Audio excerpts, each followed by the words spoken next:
Hi, everyone. My name is Lynette Davis with LynetteDavis.com. And if you have been tuning in to my blog series, first of all, the month is May, if you don't already know, and May is Mental Health Awareness Month. And so I decided that the theme for Mental Health Awareness Month over on my blog is going to be spirituality. And I reached out to some amazing women to come and just journey with me as we talk about mental health and spirituality. And they are very, very passionate about this topic.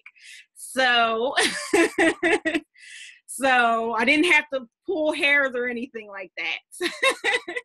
So my first guest has put in years of study and experience around this topic, acquiring both her license in therapy and a Master of Divinity. And I found it out through Power Match, which is a networking group that we're both a part of.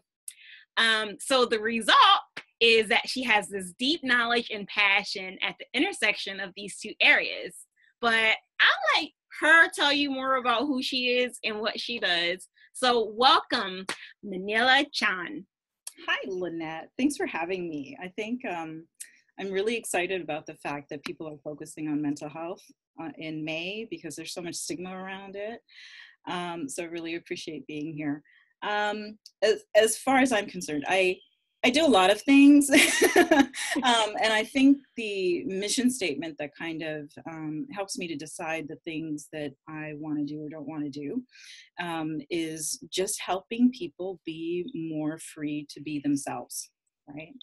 And so, yes, I am a licensed marriage and family therapist, and I have worked in community mental health, worked in group practices, and currently I am in a private practice in Wayne, Pennsylvania. So that's what the therapy side of things is. Over the years, over almost 18 years now, I've kind of done a lot of different areas in terms of therapy, but the two things that have been very, very consistent have been specifically working with trauma and spirituality, right? So those two things. So the other piece is that in addition to having a license as a marriage and family therapist, I also have a Master's of Divinity. That's where my graduate work was done. I am Canadian, so all my education is from Canada, and I attended the seminary, which is like one of the biggest ones in Canada, located in Toronto, called Tyndale.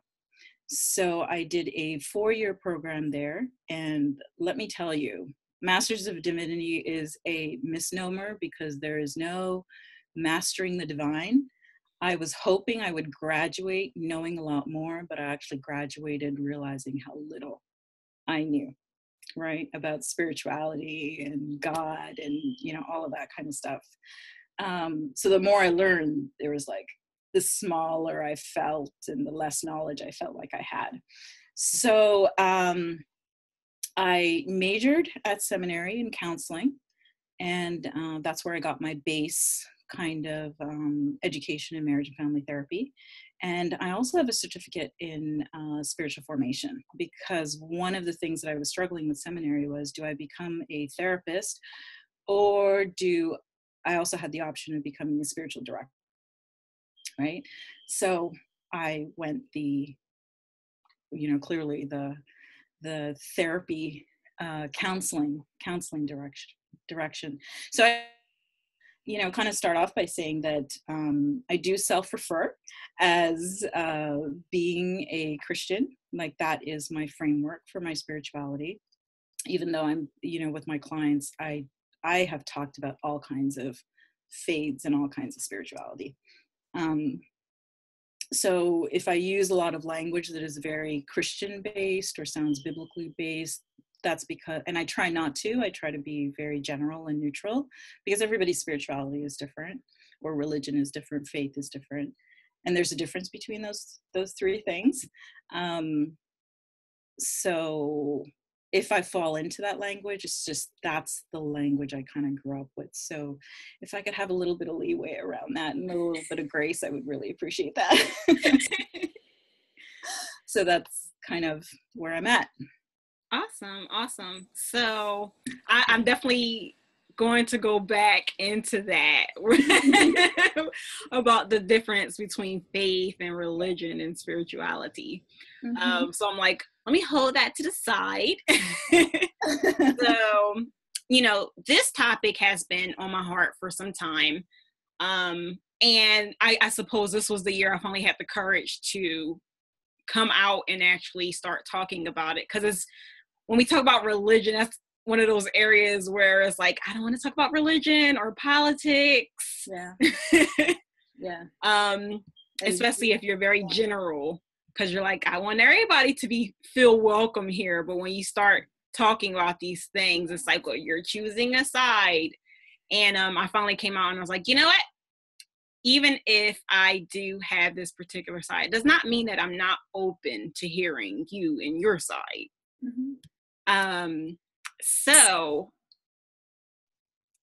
that's my piece of it. I'm interested and curious to know what makes you interested in this area. There's a lot of people who are interested in counseling, and then there's a lot of people who are interested in, pursuing a Master of Divinity. Mm-hmm. Interestingly enough, I was one of those people who was interested in both at one point in my life. But not too many do both. So what pulled you into this area? Well, I have an undergraduate degree in psychology, so from University of Toronto. So it's a honors Bachelor of Science, and University of Toronto is very research based. So a lot of my courses were things like designing research, evaluating research, doing experimentation, types of things. And so very, very structured around research and the scientific method and the data and all that kind of stuff. So not a lot of those soft skills that come with being a therapist. So one of the things that I noticed in my undergrad was that a lot of people didn't talk about spirituality or faith or religion, right? They did, for sake of brevity, let's just use the word spirituality, because I think that's kind of where my focus is. They didn't talk about spirituality, right? Psychiatrists didn't talk about spirituality. Psychologists, researchers didn't. If they did talk about it, it was because it is considered, and this kind of came from Freud, right? That spirituality, religion was actually a delusion of the masses, right? It's an illusion and it's a neurosis and it's a bad thing. Like, talk about stigma, right? So I find it interesting that you're doing a interview on mental health and spirituality, which are like the two big stigmatized, areas of kind of life. So, but one of the things that I realized too was that in the therapy world, there wasn't a lot of research around all of that. People were afraid of talking about it. But my experience of life and people that I, was interacting with, spirituality and religion was like a huge, huge part of their life. Because if you really think about it, that's where we get our sense of purpose and meaning and a sense of our place in the world, sometimes our sense of worth, based on this relationship that we have with a higher being, whatever that may be in your life. But nobody was talking about that. Nobody was talking about how. And I was also seeing that sometimes it was a good thing in people's lives, and then other times it was a very destructive thing, right? So it would be a place of hope for some people, and then it would be a place of a lot of pain and destruction and shame and guilt for other people. So I was kind of like really interested in, how does that happen? And how can I, as a therapist, where I'm supposed to be talking about the most important things in people's lives, how do I talk about faith and religion well, right? Without proselytizing, which is, kind of like that fancy word of convincing you to my faith and so that whole side of apologetics and at that time, this was in the 90s, a lot of Christian therapy was a lot of praying with clients. It was about quoting scripture. It was about, this is what scripture says, and if you're not following, you're disobedient, and this language of sinfulness and being a sinner. And and that didn't sit well with me either. So I was like, how do you talk about this? Nobody's talking about this. So I decided to go to seminary, because I thought that would be the best place for me to kind of learn more deeply about my own faith, right? And how it was protective for me, right? Because as a therapist, the joke with therapists is you become a therapist because you're trying to figure yourself out or trying to figure somebody out. It was both of those things, because I grew up in a very chaotic, violent, abusive kind of family, right? So for me, becoming a therapist was both of those things.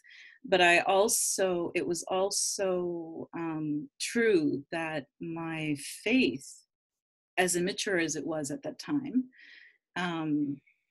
was really protective for me. It was very protective. It's not to say that I didn't make any mistakes. It's not to say that I did everything right or perfectly, but it was protective. And I wanted to understand how that kind of happens, because I saw differences, right? So going to seminary, I felt like I needed to understand my faith more deeply. And out of that, begin to kind of learn language around being open to other people, regardless of what their what their spirituality is. So that was for me, and it was for, how do I live this out for myself, and how do I give this to other people as a gift? So awesome. Yeah. Awesome. So I am going to go ahead and backtrack, because we have been talking about faith and religion and spirituality. For some people, they see it all as one and the same. Personally, I think, or I should say they see the terms as interchangeable. Me personally, I think that the overarching element is spirituality, and religion and faith are expressions of it. But that's my take. What say you? My definitions of that is that religion is about organized religion, right? So it's about churches and synagogues and these communities where we are express the religion, right? So it could be Catholic, it could be Protestant, Pentecostal, it could be, and there are different branches within the Muslim religion as well, in Islam. And then there are different branches within Wicca, right? So some more liberal, express the organization of Wicca, right? To you need to do this and you need to do that. And in the Christian church, it's very clear. You go to Sunday every day, you tithe 10% of your income, you pray over meals. You don't, there are some churches that you can't play cards or drink on a Sunday, right? You can't work on a Sunday. In Judaism as well, you've got anywhere from very liberal to very conservative, right? So it's the rules of the community that you belong to. Now, spirituality, though, to me, is, what is your relationship? What relationship that you have with this higher being, and with, what it is that you believe at your core about your faith, and how it works itself out in your community, in your relationships, in your life. Like, how do you walk the talk, right? For me, that's about, for other people, being what I call Jesus with skin on, right? Who am I to other people? How does what I believe work itself out to other people? And then faith is about something that you can't see, right? Believing in something that you can't see. And a lot of these religions have a future outcome that you have hope in, right? That you feel like you believe you will be a part of it. And it's something in the future you, you hope for. You don't know for certainty what that's going to look like, but it's this amazing to whatever the story is, right? The ultimate climax of the story. It's like receiving, getting to the end of the race and, anticipating the end of the race. You're not really quite sure what that looks like, but it's something greater than what we're experiencing now in our kind of like our fleshly human state, right? That there will be something that is much greater than what we experience. So those three things, I kind of see as very different aspects of how we express our faith, how we do our faith. Yeah. Awesome. See, when you said, faith, I was just thinking like, does she mean gotta have faith like, George Michael? Yeah, something like that. But yeah, you could. I'm kidding, everybody. I'm kidding. But I bet you're probably thinking, oh, I'm gonna go listen to that now. No, that's one of my favorite albums, though, actually.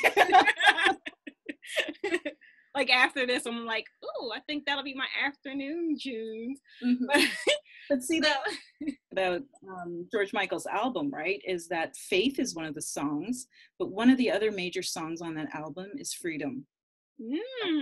Is freedom. So faith is like this idea of something that you will free from somewhere in the future, right? That keeps you focused on kind of moving forward and not staying stagnant. So I think George had it right on some level, on many levels. Always a great combo when we can bring George Michael into the mix. Absolutely. Absolutely.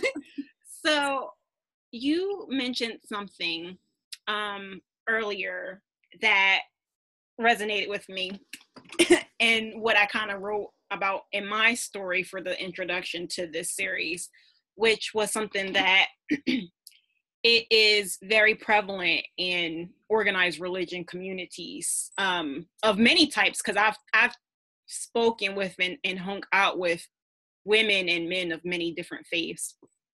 And there have been wonderful, beautiful things that people have said about their communities of faith, and very ugly, very telling things that people have said about their communities and faith. In my own experience, religion and mental health have not gone well together. And you said something about people would just be told to pray about it with therapy, or they would be read scripture to get through it. And I don't think there's anything particularly wrong about that. However, when that's the only thing that somebody is getting and they're kind of going, well, I could do that without you. I could do that on my own. Yeah. And I'm coming to you for therapy. Mm-hmm. Then that becomes kind of a difficult position. So,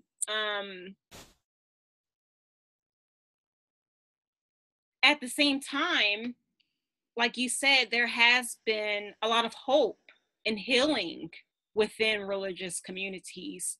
Even in my own story, for instance, I've got burnt from religious communities, but at the same time, I've also found such great friendship and love in these very communities. And ultimately, it was how I was going to receive it and perceive it. And I continue to pursue my relationship with my higher power, as well as my mental well-being. And I still seek community, even though I know nobody's perfect. And there is no perfect religion. And, I'm trying to, even though you get hurt, you kind of still go out there and you have that faith and you participate in these communities and hope for the best. But I would be curious or interested to know, what's your take on these two seemingly opposite points of views, where religion is something that's beautiful and hopeful, and then you got on the other side where I was a sociology major, so in my schooling, I was very, very attuned with the religion as the opium of the masses, which was Marx, I believe. I think that was Marx. Correct me if I'm wrong, philosophers. I'm more familiar with Freud saying that it's a delusion and a mirror. Marx could have said that. Yeah. So so the question was, that juxtaposition between spirituality and religion be both hopeful and healing and kind of soul nourishing, right? What I call soul nourishing, and at the same time be taking away from life, right? Almost life destroying, right? So how do I kind of explain that, right? It's interesting because I've been listening a lot to what's his name, Donald Miller, who does a lot of writing and talking about stories and narratives, right? And the basic arc of a story, or the basic outline of any story, is that you have a hero, right? There's a conflict. He or she finds a guide, right, to help them resolve the conflict so that they can get what they want, right? So I think human life is fraught with conflict, right? It's fraught with a lot of disappointment and but also and stuff, because we're in relationship with one another, right? Relationship, being a flawed human being in relationship with other flawed human beings, right? I mean, the fact of the matter is that we long to care for one another and love one another. I think we're basically trying the best that we can, but often we fail, right? And there is consequences to there's consequences, and there's fallout, and there's collateral damage, in the sense that not only do we hurt the people that we directly hurt, but we might be impacting other relationships as well, right? So religion and churches are a collection of flawed people, right? And often people who attend churches, they're looking for a guide, right, to resolve this conflict in their life, to meet a need, or to find direction, right? I mean, we look for guides to find direction because there's something we don't know that we want to know, right? So churches, synagogues, all of that they're full of seekers looking for guides. And when your guide is a human being, right, that's kind of dangerous, because we're not perfect, and because they're a human being, they're also flawed, right? That can be really, really painful. And one of the things about human beings is that we like control, we like certainty, we like stability, we like to have power, right? And some people don't manage that very, power at the expense of other people, control of other people. And faith and spirituality in the form of religion has often been used for power play, right?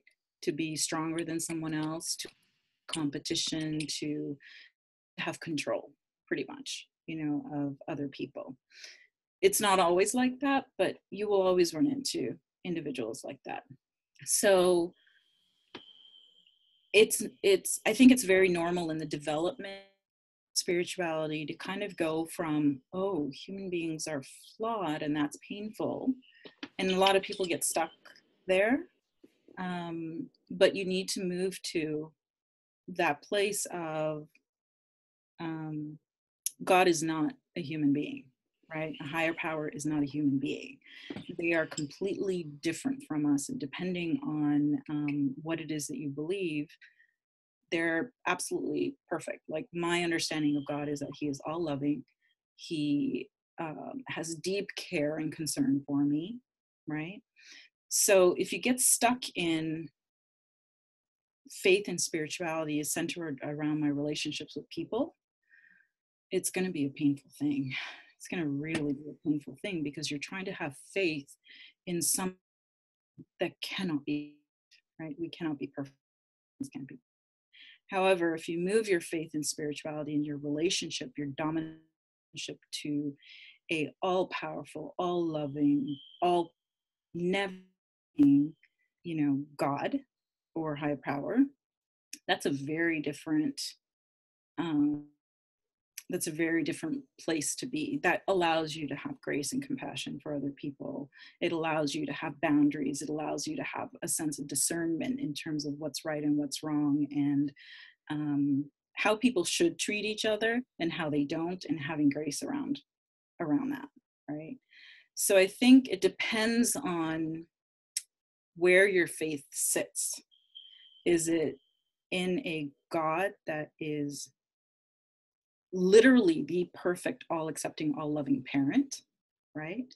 Or is it in a faith based in what people say that higher power is, right? So I'm being clear about that, but I think it depends on where your faith sits and where you get your information about who this higher power is and the nature and character of her. It's interesting that you brought up, I forgot the name. I'll probably have to put a link to who you mentioned earlier, about the hero. Because immediately when you said that name, I actually thought of Joseph Campbell, who did the works on, I believe it's a Hero with 1,000 Faces. And they talk about, the hero's journey. And we hear that a lot. A lot of people talk about that. And so it just reminded me of that, because I can't say if he was the original person in modern times who was writing about the hero's journey, but that's definitely one of the older names that comes to mind when we talk about that hero's journey and that needing a guide, and or I should say, we yearning for guidance and direction. Yeah. And what that guidance and direction, the path that guidance and direction takes us on, until a hero or heroine, as I like to say, emerges. Right. So, right. So I think, bringing it back to that sense of story in our lives, right? Like, we're all looking for guidance, right? Guidance towards happiness and meaning and value and our place in the universe and all that kind of stuff. So I think that struggle with, can spirituality bring something positive versus spirituality bringing something negative, is really dependent on who you choose as your guide. If your guide is a flawed human being, they will always disappoint, all the time, right? But if we are traveling together through our story with a guide that has a completely different nature and character, right? That can be extremely soul nurturing and community building, because we are traveling together with this being and higher power as our guide. Right? That's a good way of looking at it. So basically, it's like, instead of looking at the people around you and idolizing them, putting them up on this pedestal, to be whatever it is, and I'm going to definitely come on that, whatever it is you feel that you need guidance and nurturing. Instead, you look to your higher power, however you define that higher power, and see people as traveling companions. I just wanted to kind of get clarity around what you were saying. Yeah. So I think as traveling companions, everybody's on the road right? And on the path at different stages. Some people are ahead of us, and sometimes we are ahead of other people, right? And there are way stations along that path where we may become a beginner, again. So, I mean, I personally love of traveling with people and being okay with, some people know more than I do, right? And that will always be the case. But to idolize them as they are perfect and what they say goes, that's never been my thing, right? I've always gone to God, to my higher power, to ask for wisdom and discernment, right? Around whether what I am being taught is alignment with who he, she is, right? So for me, internal logical consistency is really, really important, and always kind of going back to my higher power and saying, no, this doesn't feel right. Can we have some tea and talk about this, because something doesn't feel right, and I need you to explain to me, does this fit? Is this right? Is this wrong? Is a part of it okay? So I'm always kind of okay, how true is this? And always questioning and asking questions and wondering and all that, which wasn't something that my cohort at seminary was very supportive of. There were some times when I would ask questions in classes where I thought I would go out into the parking lot and there would be a mob of my classmates waiting with rocks in their hands to, to stone me because I said something, that I asked a question. So, yeah, and I think it's important. I think it's important to question the veracity and the validity of it. Right? I think that's important. Mm-hmm. Well, I agree. But you know what? Here is the thing. Speaking of questioning things, one of the things that pulled me to this topic was a combination of my curiosity about things and how I began questioning things, and how when I was a sociologist, so, a sociology major. Let me go. I'm an amateur sociologist. And so I'm always observing, even when I don't want to. I'm always observing and just seeing how people interact with one another and how they interact with the things that are being presented to them. And I am seeing a lot of people feeling very disconnected with with who they are spiritually, as well as their communities of faith, because they feel like their communities of faith are not in tune with the rhythm of life right now and the things that are taking place around them. And so I'm coming across terms like decolonizing religion and intergenerational trauma, because one of the other things that you said was, you're looking around and you're sitting here putting somebody up. And the thing is, a lot of people do that. And a lot of people are getting messages from people that they admire, their priest or their pastor or their rabbi, or their monk, so, and not always is it a positive experience. And I have heard the term, and I know that it's true, that hurt people, and you pass it on, generation after generation after generation. And so when I came across that term intergenerational trauma, I was like, yes, that's it. That's the term of what I have been wanting to talk about. And so we have this legacy of trauma being passed down from generation to generation. And as a result, you get really spiritually hungry and dehydrated people who have lost their identity because of some of the things that caused that trauma in the first place. And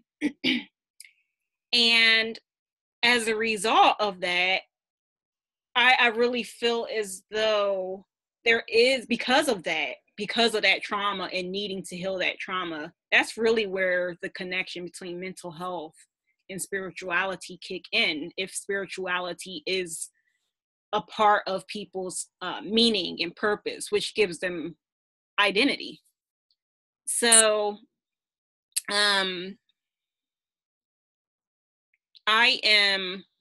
have this really long paragraph because I found this on something else, so I'm just going to kind of read it. So I've read that researchers report that ancient spiritual practices such as group drumming reduces things like anxiety and depression, and it increases social resilience and boosts the immune system and all kinds of other really cool things.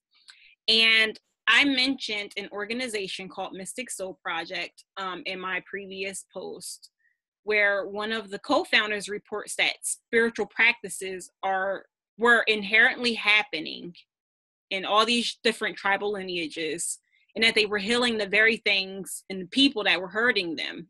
And they didn't need all this science to motivate them. But with today's scientific backing of, these health benefits like drumming,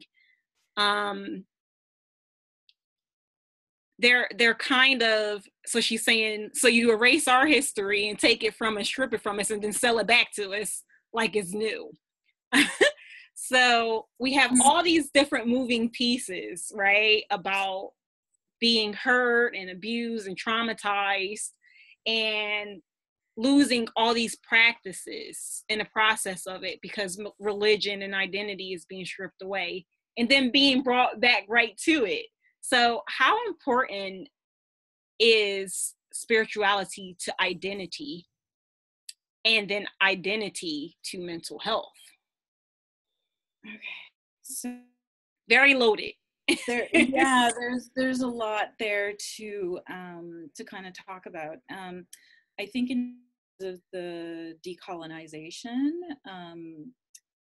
Western culture has gone through a lot of iterations in terms of, being very scientific and the westernized civilization and stuff, right? And very science-based, medicine-based, all of that kind of stuff.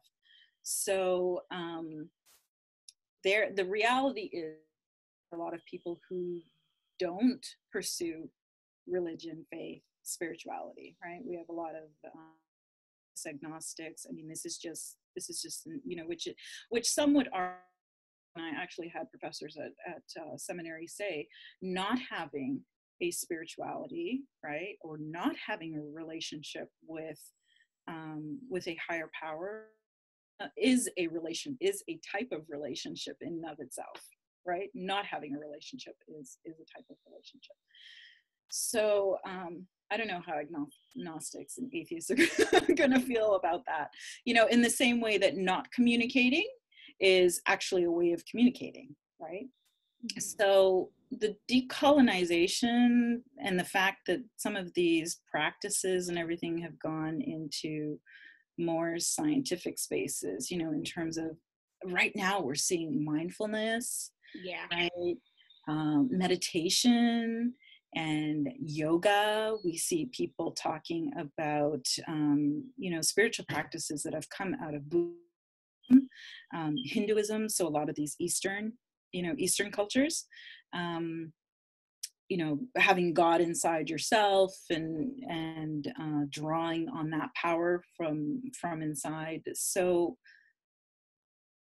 there's been a lot of research around all of that. And how I see it, right? Mental health has two aspects of it. Mental health is defined as with, two different things. So it's the absence of mental illness, and it is the presence of a well-adjusted personality that contributes positively and effectively to the life of the community. Okay, that's it.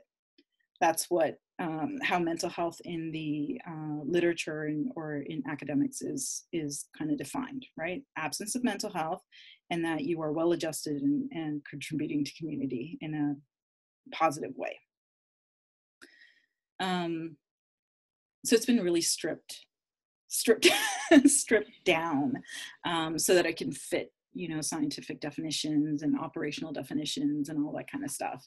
So decolonization, Yeah, I could be upset about, upset about that from a power privilege perspective, social justice perspective, who do these practices belong to, who has had the power to take them away and redefine them and then send them back, right? Forgetting the origins and not giving credit where credit is due. Could have a whole about that. The way I see it is it's more helpful to argue that, or just say this works, and if it brings people close to being who they're supposed to be, does it eliminate the value? Right? Does it diminish the value? Because I honestly think that having greater mental health, regardless of how that comes about in the language and everything, brings people closer to spiritual, right? Of understanding themselves, their own value, their purpose in life, as well as the importance of relationships, and that we shape each other by the relationships that we have. So I could argue about the whole decolonization stuff, but I'd rather kind of look at, and I'm aware of, but I'd rather be more focused on what's more helpful and contributes to community and relationships, right? Does it contribute to that? So I don't know. I social justice activists might have an issue with what I what I just said. That's the colonization piece, right? The other thing that you were talking about was this generational trauma, right? Yeah. And it's interesting because one of the early things that I realized in seminary was that trauma has been outlined in scripture, right? In the Christian scriptures, in the Bible. And because there's a verse in the Bible that says the sins of the fathers are passed down from the first, second, third generations, right? So the things that we do to hurt each other, right, they get passed down from generation to generation. And it can be in the form of unhelpful behaviors, unhelpful ways of relating, right? But research is also showing now, I don't know if you've done any of the reading around the ACEs study at this point. ACEs stands for Adverse Childhood Experiences, right? And the research done by the World Health Organization and Kaiser Permanente, they showed that the more traumatic events a child experiences, the more likelihood there is that there will be mental health issues and even physical issues like diabetes, autoimmune diseases, heart disease, all of that kind of stuff, right? One of the other things that they're finding is that DNA change epigenetic, right? So epigenetically, right, means that stressors in your environment can change your genes are expressed, making you, for example, more vulnerable to addictions, more vulnerable to anxiety, more vulnerable to depression, that kind of stuff, right? So not only are these traumas transmitted down in terms of behavior, ways of thinking, ways of doing things, ways of understanding experiences that you are going through, it also passes down through your body, right? In terms of changing your DNA.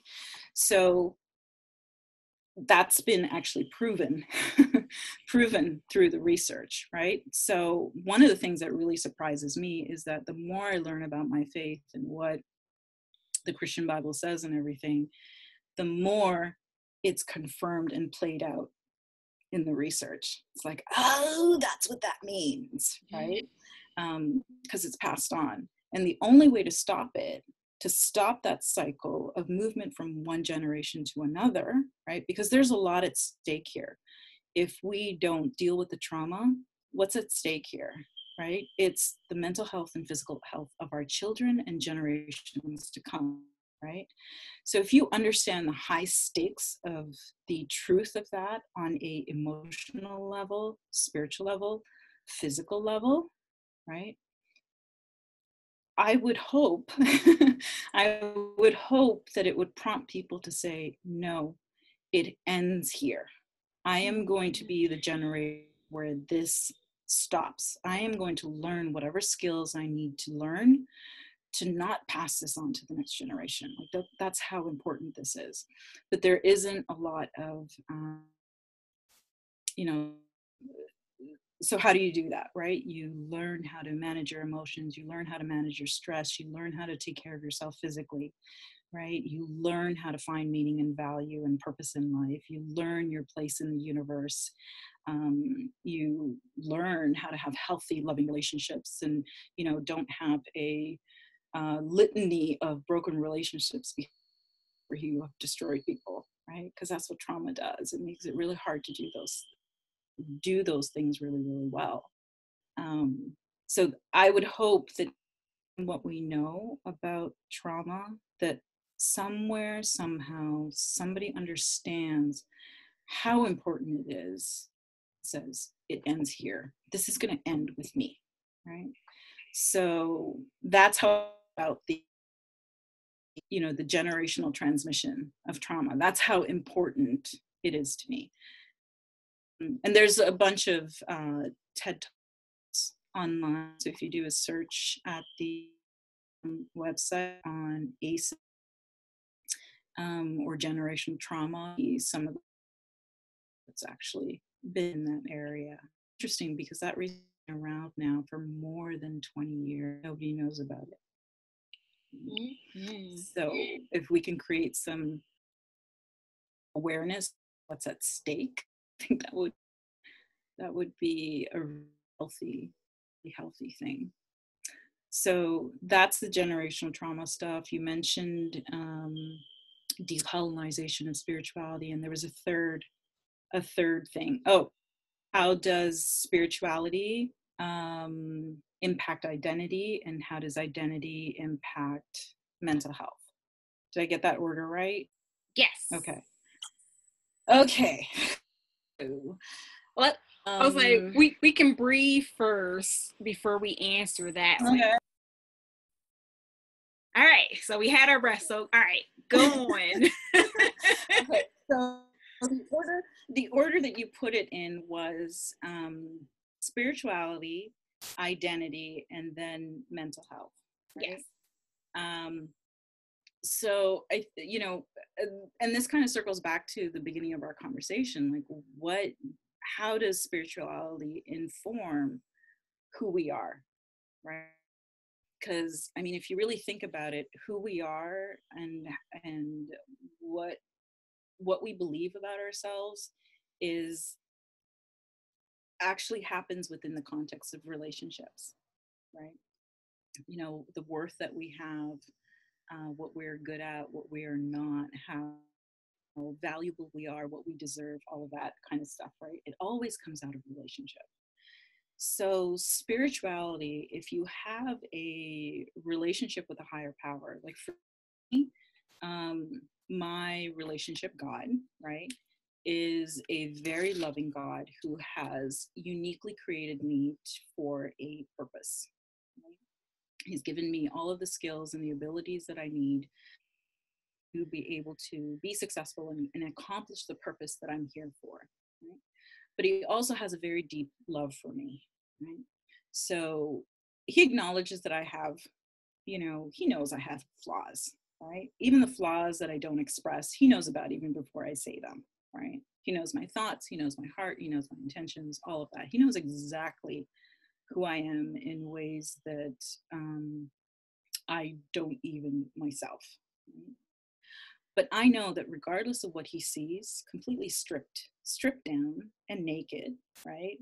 Regardless of what he sees there, he still loves me, right? So he is my constant, it's what's called a attachment figure, right? Where this is the figure in my life who is the perfect parent, who never fails, who never abandons, who never stops loving, who never, right? And he has said, have value, okay?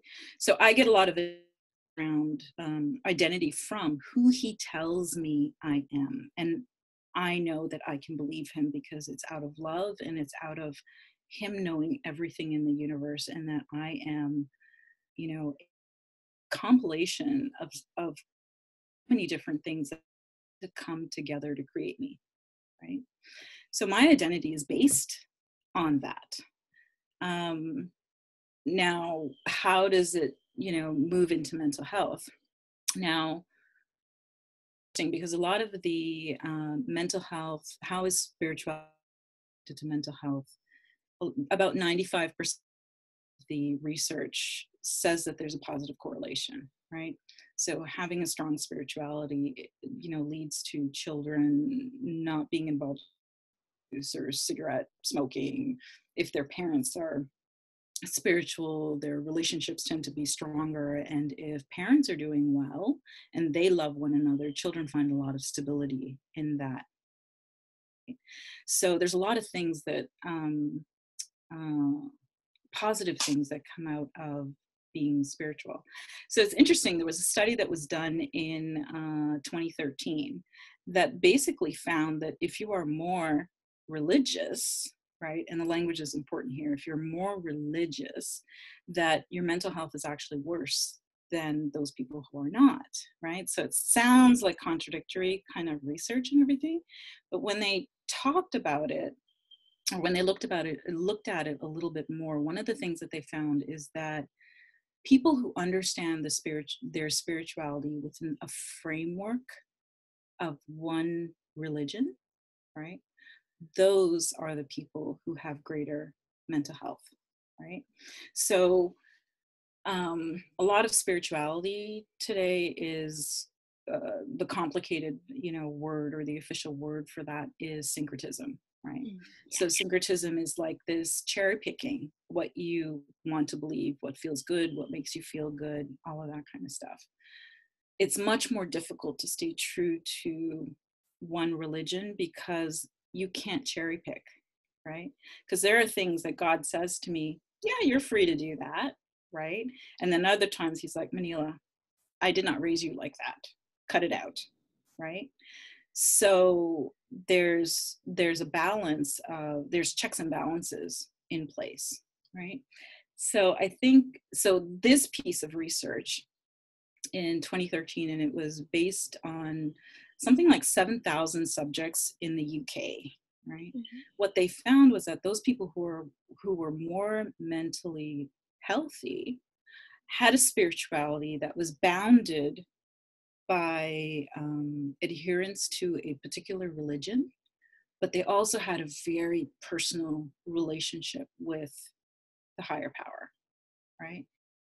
And they were always curious, and they were always trying to be logically, kind of consistent within that faith, and always discerning, does this fit? Does this not? What does this mean? Right?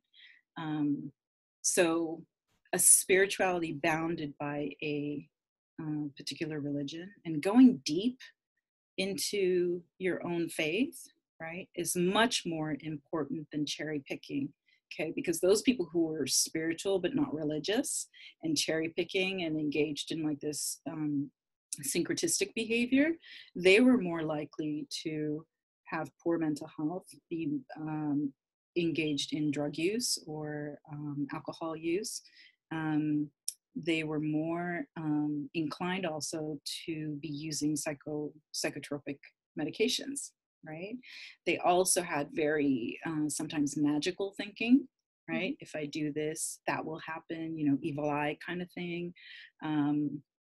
So all of that stuff led to less mental health, but to be bounded by a particular faith was more protective. So does that kind of answer the question around? Yeah, you touched all of them. Because I phrased it really loaded, and I was like, I'm gonna have to break that down, but you were on it. So, okay. So yeah, awesome. So I think it's really dependent on where you get your identity, right? who do you allow to define who you are, and who do you allow that will always be consistent in defining who you are, regardless of what you do and all the mistakes you make. Right? That's a quotable. What? That's a quotable. There you go. A quotable and a tweetable. Isn't that what they say? That's tweetable. Let's tweet that. But awesome. So it was so many awesome things mentioned here. And it's so interesting. My best friend is in doctorate school right now. And she actually was doing some research on that ACE. So when you said it, I wanted to giggle so hard. So I was like, oh, I'm going to have to thank her because actually it was her who brought that research up to my attention when I wasn't paying attention to it. I was, however, on the track with the epigenetics. I think I pronounced that right. That I was up on. So I was like, yay, I know what she's talking about. I'm so glad that you heard about the ACE, because I think it's funny. Whenever I present on it, everybody is like, this is a 20-year-old study and it's ongoing, right? Yeah. It is ongoing. There's ACEs information for Philadelphia. There's ACEs information for California, and it's all consistent. Like the results nationally and internationally is consistent, right? Yeah. So I'm glad that it's spreading a little bit more, because it's important research. Yeah, definitely. From what I'm hearing from her, it's very, very interesting. I mean, to me, there's so much research that I'm so fascinated by, but pace yourself, Lynette. I know. I'm just like, I just want to know, but I always tell people, blame it on the Virgo. Oh.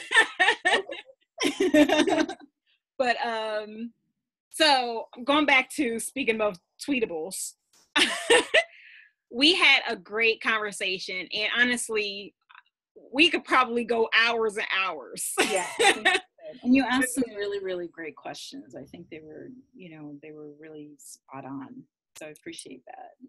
Thank you. So, and I'm sure there might be people who have more questions, or who are like, whoa, wait a minute, it's going into the genes and I want to be a part of that generation. No, it stops here. How can our viewers and readers connect with you if they're looking to go deeper with their work in this and other areas that you talked about, earlier of your expertise? How can they remain in touch with you? Okay, so you can find me online. And my private practice website is www.mineelachandlmft.com. So that's MINEELACHANDMFT.com. So that is my private practice stuff. I also have a Facebook page where I post articles, questions, all of that kind of stuff on trauma, specifically trauma, and, just living well and having good, solid relationships and stuff, resiliency types of things. And that is Mineela Chand LMFT. So if you just put in Mineela Chand, you'll see like all kinds of stuff come up, all kinds of crazy stuff. So look for the MFT or LMFT stuff, and that's where you can find me. So I am open to emails. I am open to phone calls. My phone number is on the website, and that is my direct line to my cell phone. So you could even shoot me a text, and I would love to have more conversations about how people can align, who they are and what they believe, and, with living really well and in life and, soul nourishing ways. I love that phrase, to be nourished in life as opposed to diminished. So I love it. So nourishing. I love it. And then I'll also have your information on the blog as well. And I'll try my very best to find the sources of some of the things that she mentioned research-wise, just in case anybody else wants to look more into it. I will do my best, guys. But also, you can always reach out to Mineela. So Mineela, thank you so much for joining me. And thank you so much for sharing your knowledge with all of us. It's so great. Great stuff. Thank you. It was a pleasure to talk to you today. Awesome. And everyone, thank you so much for tuning in. Until next time, peace, love, there we go, and wellness. Bye, Lynette. Take care.